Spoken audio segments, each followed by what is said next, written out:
I've known a lot of scientists, and two things almost all of them have in common are an absolute uncompromising belief in the power of modern scientific thinking and a complete disdain for folk wisdom. So I couldn't help but be intrigued when I first heard about Cassandra Quave. She's a leading scientist working in antibiotic resistance who also believes in the power and wisdom of traditional healers. Is she deluded, or might shamans play a critical role in safeguarding the health of humanity? We have this idea that modern medicine is the best medicine there ever is or ever will be. But what many people don't realize is that modern medicine is only possible because it was built off of traditional medicine. Welcome to People I Mostly Admire with Steve Levitt. Professor Cassandra Quave, an ethnobotanist at Emory University, tells her story in an amazing new memoir entitled The Plant Hunter. Her right leg was amputated when she was 3 years old, and a subsequent staph infection nearly killed her. Antibiotics saved her life as a child, and now she's on the hunt for new antibiotics and doing it in a way that's all her own.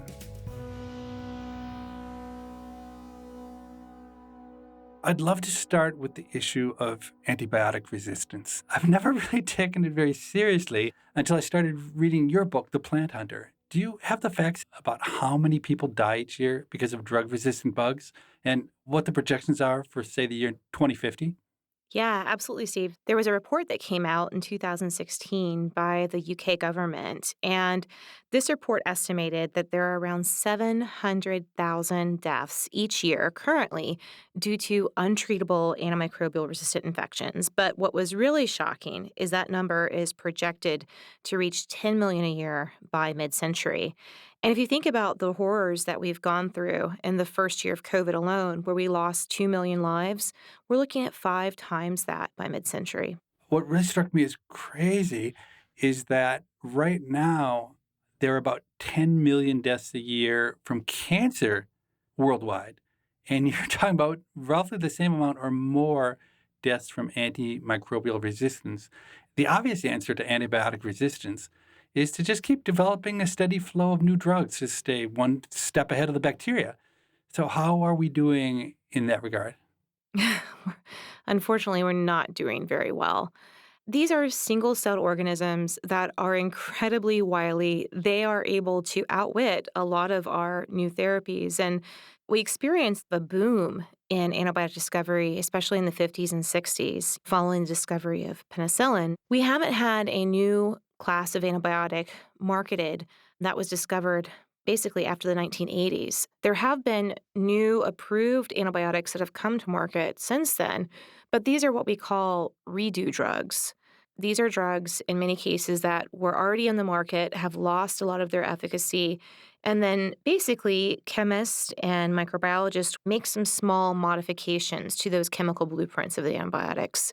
And by doing so, restore or improve the activity so they can work once again against these pathogens. The challenge is anytime you put that kind of direct selective evolutionary pressure on a microbe, it's bound to develop resistance. Among the activities that we do that you think are probably most likely to increase antibiotic resistance, where would you rate the use of antibiotics with livestock? The use of antibiotics within our food system, both with livestock, but also on fruit trees, is a really big problem. Also, antifungals. The rampant use of antifungals in the tulip industry and in cultivation of roses. We are putting tremendous amounts of these compounds out into the environment in order to support an agricultural system that's dependent upon this idea of monoculture, basically growing genetically the same things in one field. It really opens us up to more and more threats. We know, for example, in the soil, there are variations of different fungal pathogens that now are resistant to those fungicides that are sprayed on these fields. And so we have to really treat these as the precious resources that they are and not abuse their use at such large scale. As a layperson, what I learned in school is, well, we had these incredible successes with penicillin and streptomycin that back around 1900, infections were the leading causes of death, pneumonia and tuberculosis and syphilis and diarrhea, and then we vanquished these diseases. And I had thought we were just still living in that wonderful world where we were beating the bacteria, but I'm just completely wrong. If you think about life in the pre-antibiotic era, other forms of infection like malaria, just getting a scratch in your garden and getting an aggressive skin infection could kill you. And when antibiotics came along, it was the game changer in medicine. It made childbirth more safe. It made cancer therapy safer. It made elective procedures or other required types of surgeries safer.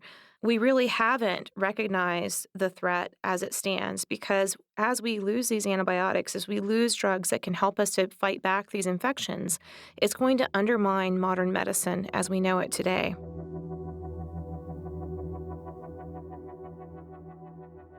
So tell me about drug development. What are the scientists doing? Where do they come up with the molecules that they expect will serve as antibiotics? Within every ecosystem, bacteria are at war with other organisms to defend their space, to fight for resources, for food. And so, mid century, scientists discovered that there are certain compounds that bacteria and fungi can produce as part of this defense process. Traditionally, many of these drugs came from what we call natural products, any compound that is produced by a living organism. So, natural product scientists today look at chemicals found in soil microbiota. They might look at chemicals produced by extremophiles. These are microbes that live in extreme environments. But they also look at marine organisms like sponges. They can look to large fruiting bodies of fungi, what we know as mushrooms, and they can also look to plants. The original antibiotics all came from these soil microbes, and there were soil samples being sent to pharmaceutical companies from all over the globe in the search for these novel compounds. So initially, the scientists looked to other living creatures that were fighting the bacteria and seeing what we could extract from them that was useful. But I would have suspected that in the modern age, with artificial intelligence and computer modeling, that we'd be doing something very different now with computers trying to guess. Is that not true? Well, now where they've taken a lot of this process has been to looking at what they call cryptic genes. So, genes of these organisms that are not typically expressed unless they're put under certain selective pressures, and this process of genome mining. So, looking deeper into some of these different microbes to stimulate them basically to produce different types of compounds. There are a lot of compounds produced in nature that can be very effective at killing bacteria that harm us or slowing down their growth. The challenge, though, is in finding those compounds that not only act against the pathogen or the bad bacteria, but also can do so without causing a lot of harm to our human cells. There's a lot of toxic material out there. The Yeah. trick is finding the ones that are safe for us to use as well. And how important is the human microbiome? It's amazing. We're probably more microbe than we are human when you look at all the genes that are in our bodies. And by the way, there are lots of different types of microbes depending on what part of the body that they're colonizing. If you think about the surface of your skin, maybe your forearm is dry like an arid desert, but your armpit, that's almost like a humid rainforest, right? So you have different microbes that grow there. And that is also one of the challenges that we've faced in how we use antibiotics today is because in the past, many of those microbial natural products that were preferred to develop as antibiotics were those that had what we call broad spectrum activity, meaning that they were effective against many different types of microbes that could be causing disease in the body. Imagine if a patient's extremely ill in the hospital and you don't know what the cause is of that infection. You have to take an educated guess based on symptoms. Having a broad spectrum antibiotic can be really useful in that case to ensure that you grab a broad array of things that could be causing the disease. The challenge, though, is of course those broad spectrum antibiotics are also attacking all of what we call your good bacteria or those members of your microbiome that are really important to helping you maintain a state of homeostasis. With really long-term antibiotic therapy, you can essentially wipe out a lot of those commensal microbes or good microbes and then open up ecological niches for some of these quote unquote bad bacteria. I'm curious, is it really that the science isn't working or is somehow the economics broken? Because I have more faith in science than I have in economics. Are there compounds out there that could be great, but the economic realities make it not worth the trouble of developing them? The science has some definite challenges, but the economic model is really a mess. There have been examples of companies that have brought out new drugs which were FDA approved, and then not long after, the companies folding due to bankruptcy because of the extreme economic burden of post approval monitoring. So, when a new antibiotic comes out, your typical infectious disease doctor isn't going to want to use that brand new drug right away because there is a necessity to save back your best tools for the most extreme patients. And so they're going to go with the drugs that are already probably off patent first and see if that will work against the infection, and they use those as a reserve. So economically, that's not great because you've just invested a lot of money into a drug that's going to sit on the shelf. And developing these, by the way, is no trivial matter. I've heard numbers ranging from 800 million to over $1 billion to bring a new antibiotic to market. If you look at other spaces within the pharmaceutical world, economically, it makes much more sense to focus on drugs that treat chronic disease. So, heart disease, hypertension, diabetes, things that people will need to take every day for most of the rest of their life. Antibiotics really don't fit the mold when it comes to the current way that we market these drugs.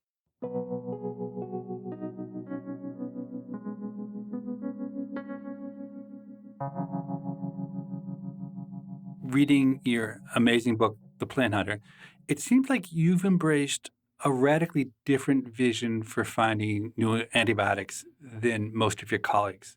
Tell us about that approach. Well, to me, it just makes common sense. Though to others, it's kind of, like you said, a radical approach.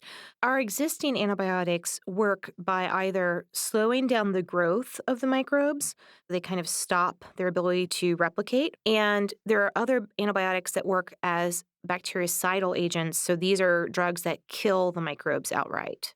I've had the great honor to work with many different healers from many different medical traditions around the world, whether it was in the Amazon rainforest or in the high mountain ranges of the Balkans or in Mediterranean islands. And I've learned that for them, medicine is not just about kill and destroy a threat. Instead, it's about how do they use the resources in their environment, in many cases plants, to restore balance in the body. And that kind of perspective really led me to think deeper about could there be other ways of addressing these types of aggressive antibiotic resistant infections? There are two kind of key areas where my research has taken a different path. Number one is I'm really interested in microbial behavior. All the listeners can probably identify with this concept of a bacterial biofilm. When you wake up in the morning and you run your tongue over your teeth and you feel that kind of slimy, gritty texture on your teeth, Yeah. that's an example of a microbial biofilm. What can happen in certain types of infections is that these microbes can attach to surfaces in your body. They can attach to your heart tissue or to your bones, or if you have an implanted medical device, such as a knee replacement or some artificial pins or even an IV catheter, they can attach to that. And when they do, they will exude that kind of slimy substance that you feel on your teeth. And it's really difficult for antibiotics to penetrate that. And it takes antibiotics more time to get through that kind of sticky substance. So let's say that if we had a drug that could stop those microbes from sticking to surfaces, would that allow our antibiotics to be more effective in the body? And would that allow your immune system to more rapidly take out those pathogenic invaders? So instead of trying to kill the bacteria, you're trying to work on the biofilm so that it's just harder for them to stick to anything.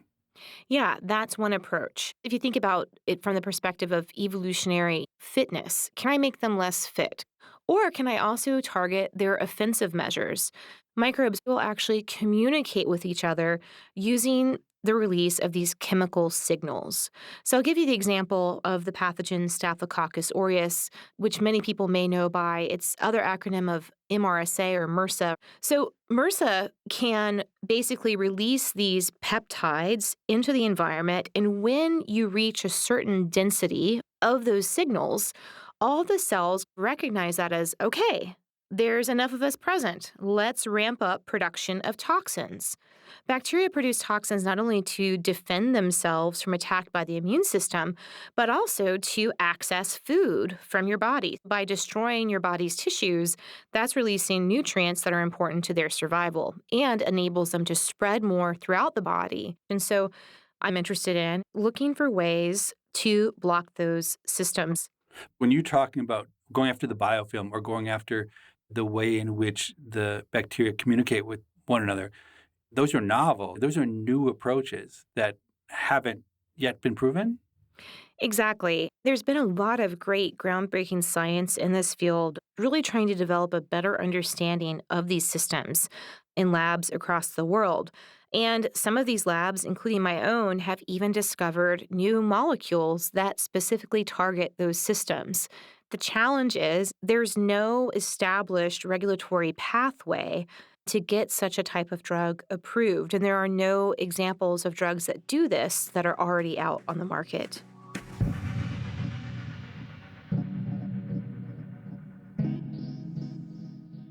I know lots of people who believe in natural medicines and alternatives to Western approaches, but they are invariably unscientific or even anti-science.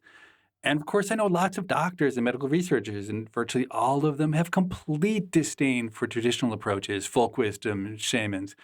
You've got one foot in each of these two worlds, and somehow you don't see the contradiction that almost everyone else feels. We have this idea that modern medicine is the best medicine there ever is or ever will be. But what many people don't realize is that modern medicine is only possible because it was built off of traditional medicine. Some of our most important pharmaceuticals, these are drugs that are listed by the World Health Organization as essential medicines. Many of these originated in plants, and those plants, by the way, were those species that were being used by healers to treat similar diseases. So when we think about some of our major therapies for pain, aspirin from the willow tree, codeine, morphine from poppy, when you think about therapies for cancer, many of these came out of plants that were used to treat a number of different diseases. You have etoposide, inspired by compounds from the mayapple. You have Taxol from the yew tree, camptothecin from the Chinese happy tree, vincristine, vinblastine from the Madagascar periwinkle. I could go on and on. Human medicine has developed over centuries and centuries of trial and error. And if we're going to find the medicines of the future, we have to recognize, number one, where our current medicines come from. And number two, take a really hard look at what our future holds because we're in a biodiversity crisis right now. We're losing species faster than we can study them. We have 374,000 species of plants that are known to be on Earth. And out of those, humans have sorted that 9% of all plant life on Earth has some medicinal purpose. So there are around 33,000 species that we have documentation of that have been used in some form of medicine.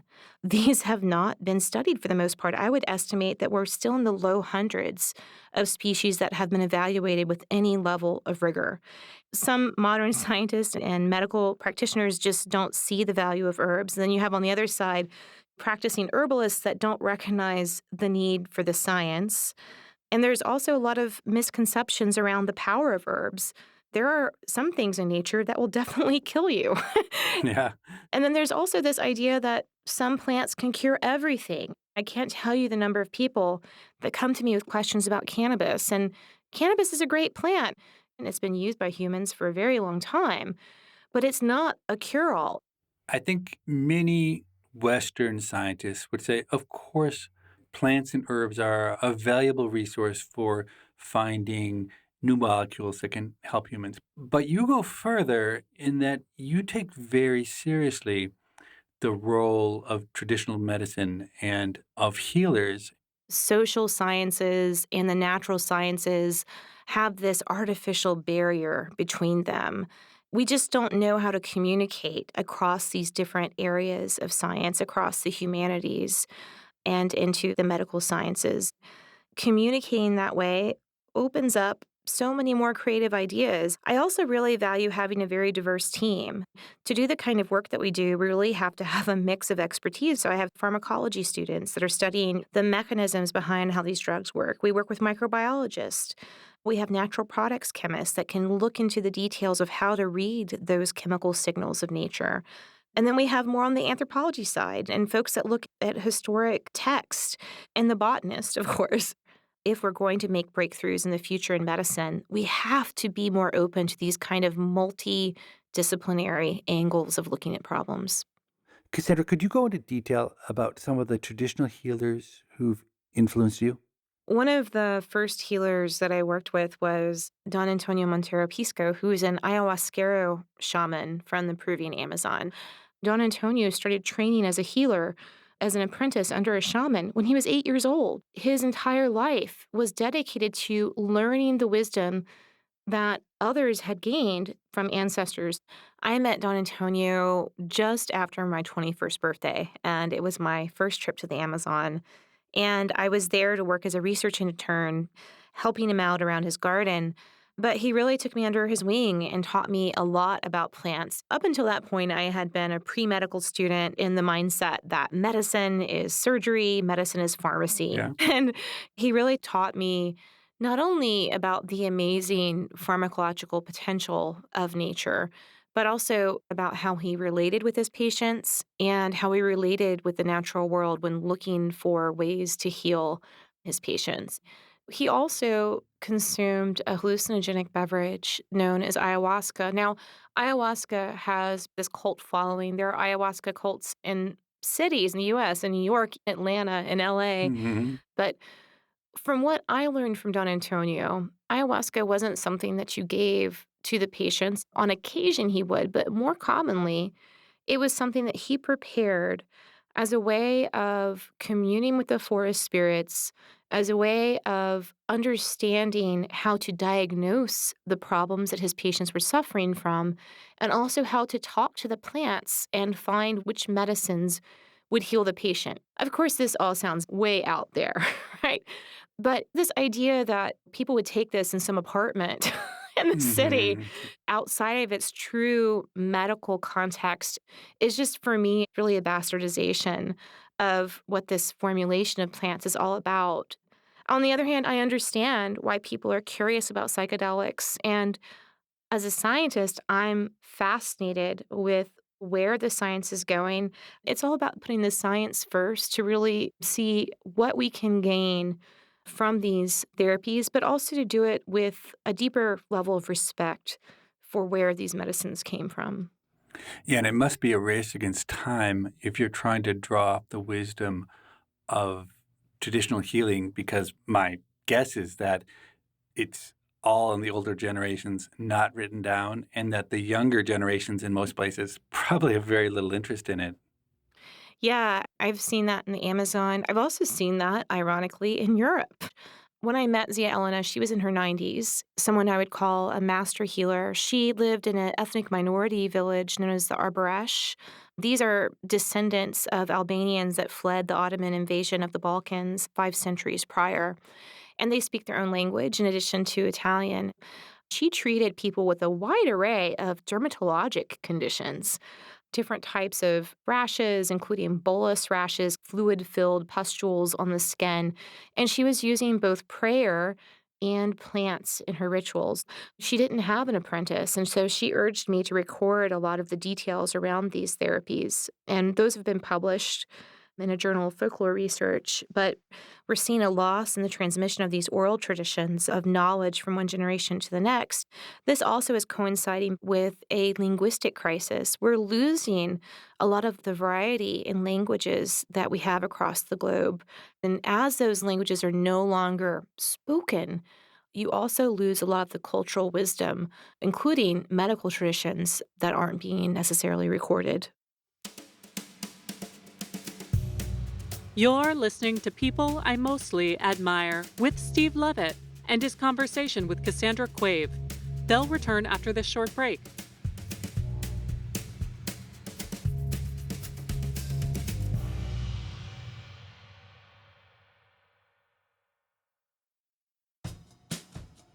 Hey, Levitt. Hello, Morgan. So our listener Mari wrote in with a question: when to fight and when to give up. She's talking about the tiny injustices of everyday life and is wondering if there's some scientific or mathematical approach to standing up for yourself. If your food delivery is missing an item and they refuse to refund your money. Or, for example, the other day she was on the phone with UPS for an hour in an attempt to recover her $11.38 for a missing package pickup. Well, I don't know if I have any magic bullets on this one, but I do know how I approach these kind of situations myself, very much like an economist, and maybe there's a hint of something interesting in there. I have 3 rules. The first rule is that I worry a lot more about people who are intentionally ripping me off than when it's happening because of incompetence. I'm much more forgiving about incompetence. On the other hand, when I feel like I'm actually a mark, where someone's actually targeting me, then I get much more outraged. The second one is I think about, is this a one-time case or will this happen over and over? If it's just one time, it's not nearly so important to fight as if you think that this is going to happen again and again and again. If there's the equivalent of a bully out there who's going to figure out that you're weak and come after you over and over and over, then you really need to fight. And this actually harkens back to our episode with Robert Axelrod on the repeated prisoner's dilemma, where one of the 3 key rules for life was being provocable. Now, it doesn't make any sense. If it's a one-time event, you don't have to fight back because you don't have to defend yourself against future infractions. But if it's going to happen over and over, then that's where I really want to stand up for myself. And what's the third thing? The third thing is, and this is just a rule I adopted for myself when I was maybe 23 years old, and the rule was, I'm going to take some dollar value. It started out at $5, and I will not worry about any transaction that's less than $5. When I was young, every single decision I made, I put time and effort into trying to get it right. If I saw it was $1 versus 50 cents, I would take a moment and I'd ponder, is it really worth 50 cents to me? And then at some point, I said, wait, I'm wasting so much mental energy. If you add up all of these decisions over an entire year, it just doesn't add up to real money. And I could do more valuable things with my brain power than worry about these little things. Essentially, you're putting a dollar value on your time. Yeah, but somehow it's even deeper than that. It's the idea that you don't need to optimize. And I have to say, it is one of the most surprising, happiness-enhancing decisions I've ever made. And it frees me up to do things I care much more about. I think another thing Mari's worried about is this accumulation of tiny injustices. It's not just any one thing that's bothering her, but it's maybe when she has to deal with 5 moments where she feels like she's getting beaten down or walked all over. So there, I would say, to the extent that she's being injusticed by 5 different companies or people or settings, then I would do my best to not worry about that. To the extent that the same person or organization is doing multiple injustices over and over and over, then that's where, Mari, you got to be provocable. You can't let people walk on you over and over. Right. I think there is some power in walking away, though, if things aren't serving you. That's also a good point, Morgan. There's one choice to accept the injustice. There's another one, which is to fight it. And there's a third one, which is just to walk away and say, I'm going to have nothing to do with this organization ever again. Well, Mari, I'm not sure if you can walk away from UPS, but good luck fighting other tiny injustices. If you have a question for us, we can be reached at pima@freakonomics.com. That's PIMA at freakonomics.com. It's an acronym for our show. Steve and I read every email that's sent, and we look forward to reading yours.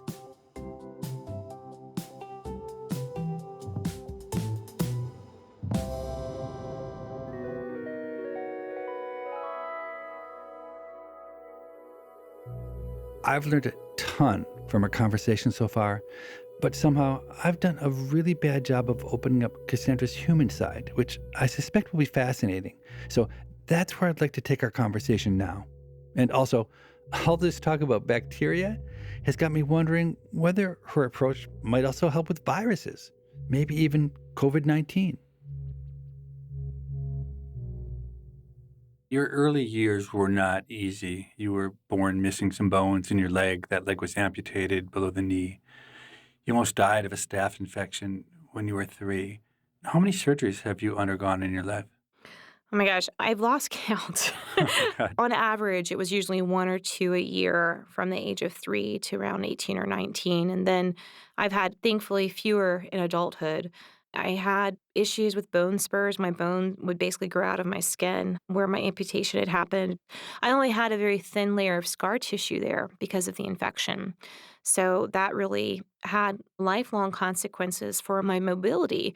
In a way, these experiences of dealing with really serious illness and really serious recoveries throughout my childhood shaped me in the ways that I'm able to communicate with people that, for lack of a better word, have also suffered in some way. Mhm. And for the healers that take care of them, there's a shared sense of experience. And that's really helped to serve as a map of how I engage with people when talking about these very difficult subjects.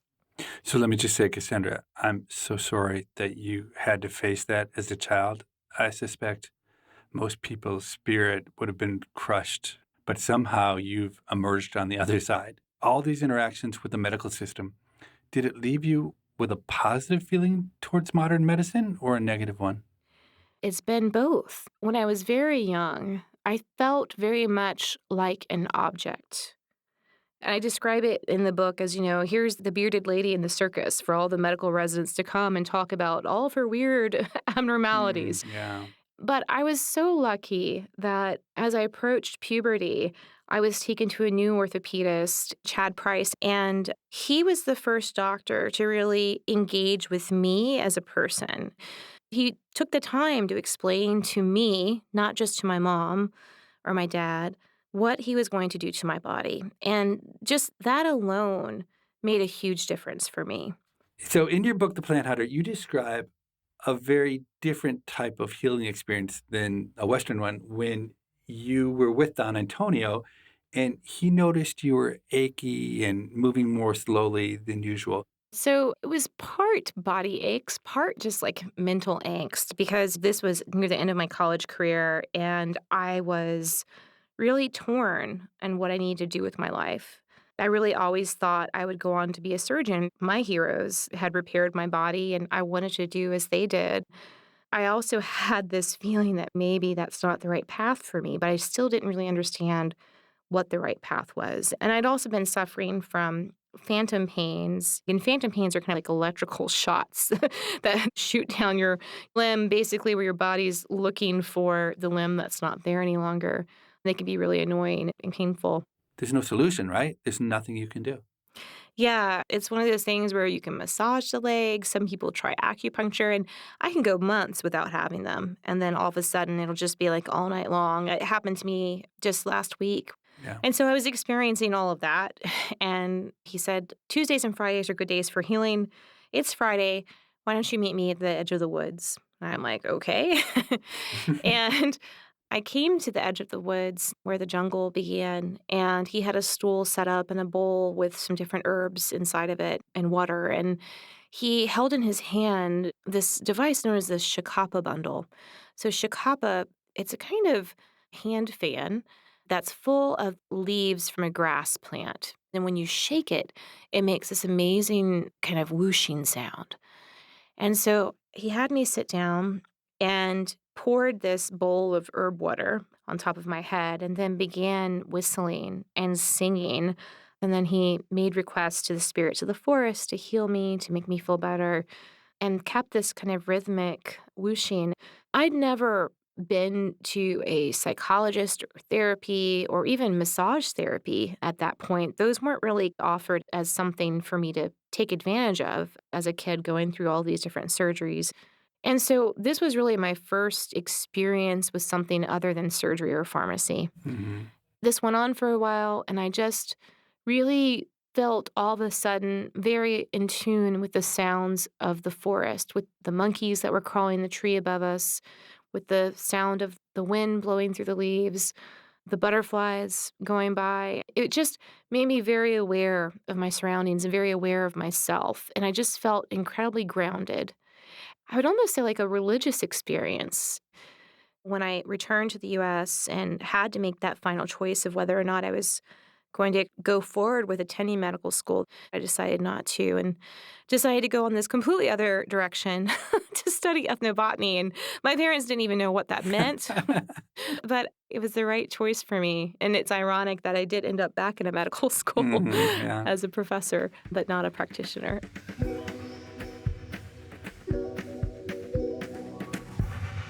Can you describe the process, the steps required to go from, hey, I wonder if some plants in the Amazon rainforest might hold the key to the next blockbuster antibiotic, to actually finding the right plant and eventually creating that antibiotic?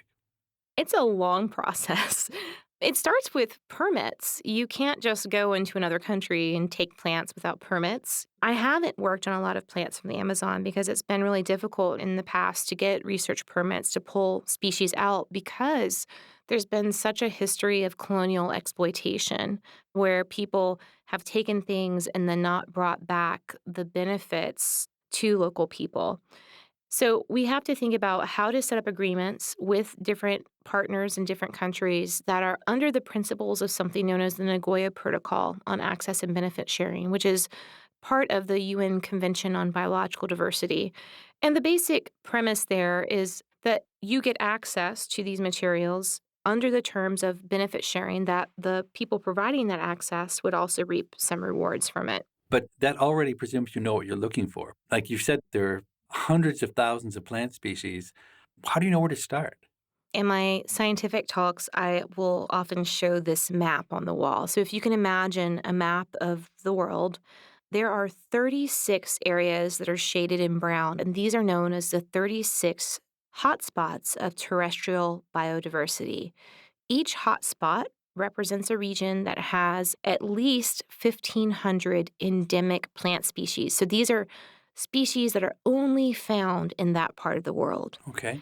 And it also has to have at least 70% of that ecosystem under threat, already threatened, or removed. So there's an urgency to start there. My lab team and our network of collaborators across the globe work in these biodiversity hotspots. We've got work ongoing in 8 of the 36 hotspots. For example, in the Balkans, we're working with our research partners at the University of Pristina in Kosovo. It's a long-term relationship with those communities that's facilitated by our research partners that are based in that country. And the reason you're talking to people is because they have knowledge of the local Exactly. vegetation. And it's from those conversations where you narrow down from the many endemic species to the handful that you'll put your attention to. Exactly. And we really look for communities that are isolated in some way. The more isolated the community is, the more likely they're going to be highly dependent on their natural resources for their survival. And so this is one of the reasons I like to work on islands or in isolated mountain range villages. In some of these communities in the Balkans, they're basically cut off from the rest of the world for months and months out of the year because the snows are so bad, the roads can't be passed. And so they have to grow or wild harvest all of their food stores to last them throughout the winter, and they have to do the same for all their sources of medicinal plants. So working with them, we then go out with local people. We collect what are known as herbarium voucher specimens. An herbarium is a natural history collection. And if cared for properly, these can last at least 6 centuries because that's how old some of our Wow. existing collections are. We then collect like a grocery bag full of whatever plant tissue locals are saying they're using for medicine. And this is where local knowledge is incredibly important because if they say that they boil the leaves in hot water and then use it as a medicine, in the lab, it's important that we also replicate the way that medicine is processed. Right. So you found a plant that you think might be promising, but then even to go from there to understanding the specific chemicals, there must be a lot of work, a lot of science that goes into that, right? Oh, absolutely. I have the herbarium, which is where we keep our natural history collection of those pressed flat specimens. We have the phytochemistry lab, which is where we make the extracts and study the chemical makeup of those extracts. And then we have the microbiology and dermatology lab, which is where we examine their pharmacological properties, both against pathogens but also against human cell lines. Of all the plants you've worked with, do you have one that you think is most likely to change the world? There's a couple I'm really excited about. We have identified 4 compounds, 3 from the Brazilian pepper tree, which also grows in Florida, Okay. and also from the European chestnut or sweet chestnut leaves. The one from the chestnut leaves is a brand new compound to science. It was a new discovery. The ones in the pepper tree fruits are known compounds, but the activity had never before been reported. And these all shut down completely the ability of staph bacteria to produce an entire suite of toxins. So, staph as a bacteria causes lots of problems in the body. It can lead to sepsis, infections of the heart, the bones, different tissues, your skin.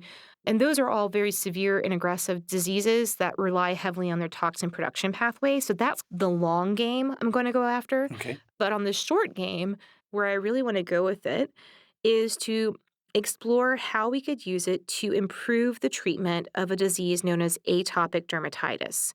People know this disease as eczema. You're constantly itchy and just uncomfortable. We currently use immune therapies, we use steroids, and there's just a need for a new approach.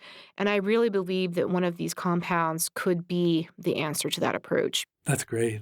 So we've been talking about bacteria, but of course, it's a virus, COVID-19, that has everyone's attention. Would you expect a plant-based approach to be effective against viruses as well? Oh, I think so. Plants are also impacted by different viruses, so they also have defense mechanisms against viruses. And we've actually been working on COVID in the lab. We have what's known as a pseudotype model. So basically, we take a piece of the virus and use that to test against all of our extracts. Wait, so you can buy on the market a part of the virus that you keep in your lab to experiment with? Yeah, so to work on the virus responsible for COVID-19, that virus is called SARS-CoV-2. And that virus is a biosafety level 3 virus because it is, as we all know, transmissible through the air as a respiratory virus. So my lab is a level 2 lab. Okay. And so we're not able to work with the whole intact virus in my lab. We have the piece of the virus that we're most interested in. So you have the spikes. Essentially, they send you the spikes without the bad stuff attached to it, more or less. Exactly. So if you think about the virus on the surface, it's a little spike that kind of pokes out. And so we're looking at how that spike and the ACE2 receptor on cells engage in the presence of some of these different plant compounds and found that 2 of our extracts are actually quite potent.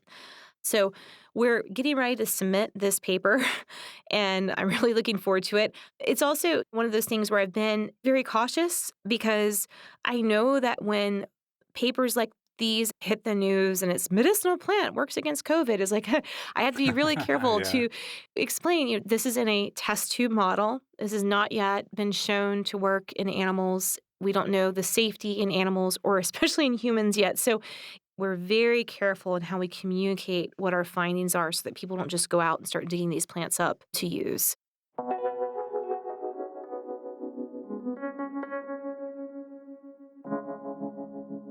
So you seem to be fearless at so many different levels. You head off to the Amazon rainforest for long periods of time as a college student, knowing that you're at an elevated risk of infection with a prosthetic. You chose to do iconoclast research. You wrote a popular book before getting tenure, which can be career suicide, at least in academic economics. Do you lack common sense, or what's the deal? Sometimes I worry about that. When I feel passionate about something, I go for it. My fullest version of my life is doing the science I love, but also communicating that love for science with others and with the hope that this will, in the long run, help people that are dealing with infection or other types of illness in the future. I interviewed BJ Miller for this podcast. He's a doctor who's battling for people's right to die with dignity, and he's also a triple amputee. Very early on in his journey, he stopped trying to hide his damaged limbs. He abandoned flesh-colored prosthetics, and he described that as being really important for him emotionally. How have you dealt with being perceived as different? I went through something very similar to him. As a kid, I was always the odd disabled girl. Imagine all the insecurities that teenage girls have about their bodies, and then imagine also having a prosthetic and being riddled with scars all over your body. I spent so much time trying to hide that part of me through the clothing I selected or the ways I would engage with people, staying sitting instead of walking. Over time, I became more confident. And I went to my prosthetist, Will, who's just great. He's been my leg man since, college. He's used to my crazy adventures and my weird needs for adaptations on my leg. Yeah. But I remember going back to him and I said, Will, I'm tired of this. I want you to strip all this fake plastic skin off and this foam stuff off the leg. I just want a metal pole. Let him look at that. He's known me for a long time. And he said, Cassie, I have another idea for you. He showed me these websites of two companies. They had these amazing covers for the prosthetic leg. They had designs that looked like Iron Man, like a stormship trooper. Oh, my gosh. They had very botanical ones. My oldest son really pushed for Iron Man. I was like, I don't know. In the end, I went with this very kind of steampunk one I got in silver. And it changed not only the way that I engaged with people about my leg, because all of a sudden, instead of being this thing that I felt I needed to hide, it was something that became a conversation starter and something that was viewed as art and beautiful. Yeah. And the way I thought about my scientific ideas really followed that same path, and I stopped worrying so much about what other people thought of my ideas. I still have to put a lot of effort into educating people about the value of natural products so I can get some grants funded. But I let go of some of that angst because in science, you're so driven into different kind of buckets. You have to be this kind of chemist or you have to be this kind of biologist, and you can't do things in between. And I just said, you know what? I'm going to do what I'm going to do.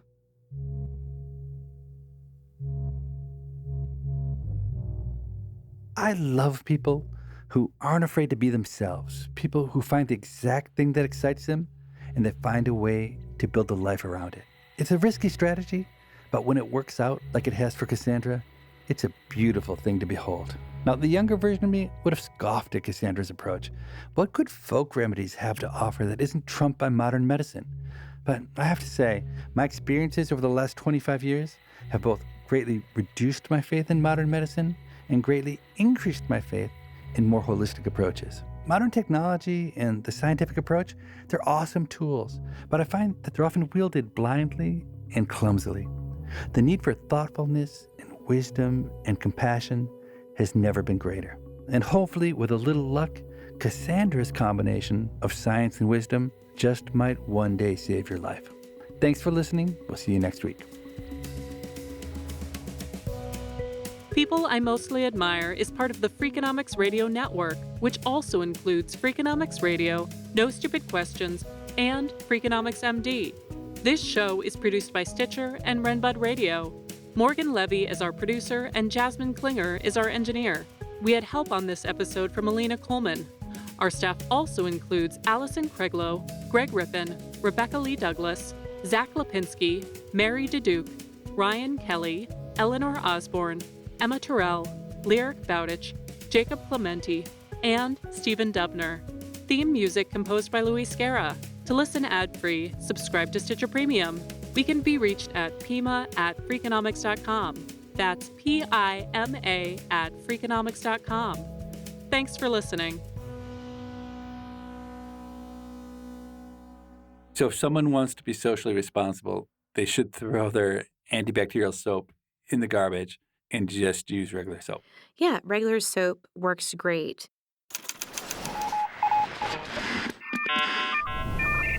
The Freakonomics Radio Network, the hidden side of everything. Stitcher.